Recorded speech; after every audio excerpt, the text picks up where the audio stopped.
So in the fifth topic in our algebra and number unit, we're going to be performing operations on rational expressions, but we're going to be limiting those to numerators and denominators that are monomials, binomials, or trinomials. So we're going to be starting with things that might be at most x squared.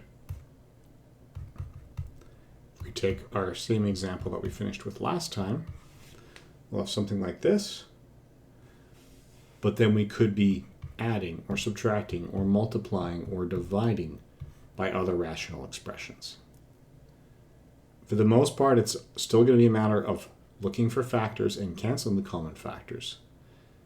We're just going to have to watch, because just because we've canceled a factor doesn't mean it's no longer a restriction. So here, x minus 1 was a restriction from the start, so x cannot be equal to 1, or this expression is undefined.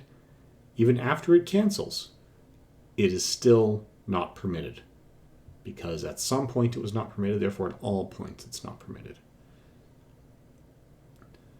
Aside from that, there's not much more that isn't just a natural extension of what we've seen. So if we are adding something with a denominator of x minus 1 to something with a denominator of x minus 2, well, we would have to put those over common denominators. So we multiply the left on top and bottom by x minus 2, and the right on top and bottom by x minus 1. And then we can combine our like terms, deal with cancellations and factoring and so forth. So we are going to be dealing with a lot of these and looking for a lot of factor simplifications. Our questions can have no more than trinomials to begin with, but the answers may exceed that. We might be dealing all the way up to quartics.